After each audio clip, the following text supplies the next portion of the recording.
ونصلی ونسلم علی رسولہ الکریم۔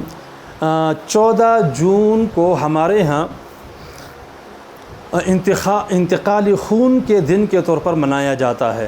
اس میں جو خون دینے والے ہوتے ہیں، عطیہ کرنے والے ہوتے ہیں، ان کی فضیلت بیان کی جاتی ہے اور خون دینے کی اہمیت بیان کی جاتی ہے، فضائل بیان کیے جاتے ہیں، اور یہ پوری دنیا میں یہ دن منایا جاتا ہے۔ تو یہ جو خون دیا جاتا ہے یہ اچھی بات ہے۔ دیکھیں، خون کی خرید و فروخت جائز نہیں ہے۔ کوئی بندہ خون خریدے اور پیسے دے کر، یہ جائز نہیں ہے۔ کوئی بندہ خون نکال کر بیچتا ہے تو وہ کمائی حرام ہے، پھر بیچنا تو ہر صورت میں حرام ہے۔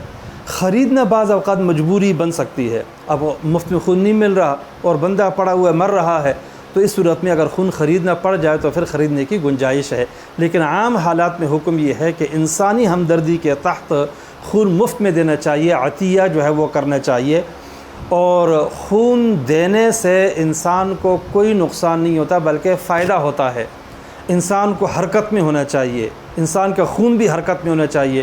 اس کا ایک طریقہ تو یہ ہے کہ بندہ کام کاج کرے، محنت کرے، مشقت اٹھائے، آنا جانا، پیدل گھومنا پھرنا، ورزش کرنا، اس طرح خون جو ہے وہ گردش میں رہتا ہے اور اس طرح بندہ صحت مند ہوتا ہے۔ نمبر 2 یہ ہے کہ خون اس طرح بھی گردش میں ہو کہ خون نکالا جائے اور اس کو نکال کر ویسے ضائع کرے جیسے کہ حجامہ میں ہوتا ہے، یا کسی کو دے دیا جائے تو تب بھی ٹھیک ہے، اچھی بات ہے یہ۔ اس لیے کہ خون جب نکلتا ہے تو وہ تو پرانا خون ہے، وہ نکل گیا، اب نیا خون پیدا ہوگا۔ جو ہی اچھی غذا کھائے گا تو بہترین خون پیدا ہوگا اور اس سے صحت ملے گی۔ لہٰذا خون دینے سے نقصان نہیں ہوتا بلکہ فائدہ ہوتا ہے، بشرطے کہ ایک وقفے کے مطابق مناسب جو ہے وہ خون دیا جائے۔ بہت زیادہ بھی نہ دیں اور بار بار بھی نہیں دینا چاہیے، کئی سال 2 سال کے بعد دے دیں تو یہ اچھا ہے۔ اور خون عطیہ کرنا یہ بہت ثواب والا کام ہے، اس لیے کہ ہسپتالوں وغیرہ میں ضرورت پیش آتی ہے، وہاں پہ حادثاتی طور پر کئی لوگ زخمی ہوتے ہیں، ان کو خون کی شدید ضرورت ہوتی ہے۔ جب ضرورت ہوتی ہے تو خون دینے والا ہم دستیاب نہیں ہوتا، اور اگر دور سے آتا ہے تو وہ بندہ تو فوت ہی ہو جاتا ہے۔ تو اس لیے ضروری ہے کہ وہاں جو بلڈ بینک ہوتا ہے اس میں خون پہلے سے رکھا ہوا ہوتا ہے، اس کے خاص گروپ ہوتے ہیں، اس گروپ کے مطابق اگر ہر قسم کے گروپ کا خون موجود ہوگا تو بہت سارے لوگوں کی جانیں جو ہے وہ بچ سکتی ہیں۔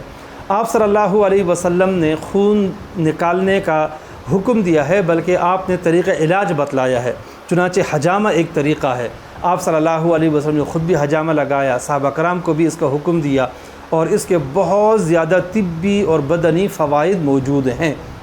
اس زمانے میں پسنہ لگانے کے عام طور پر 2 طریقے تھے۔ نمبر 1، جسم پہ کٹ لگایا، تھوڑی جگہ زخم کی خون ظاہر ہو گیا تو اس پہ سینگ رکھ کر یا نلکی سی رکھ کر یوں منہ سے کھینچا کرتے تھے اور بہت سارا خون نکل جاتا تھا۔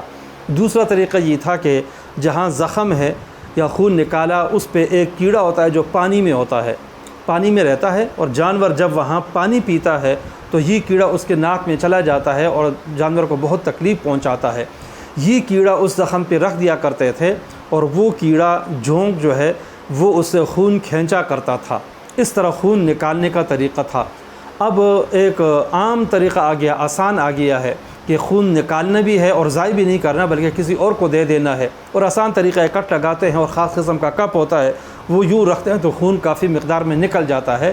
یہ حجامہ اور پچنا لگانے کا طریقہ سنت عمل ہے، اس میں خون نکالا جاتا ہے اور یہ صحت کے لیے انتہائی مفید علاج ہے۔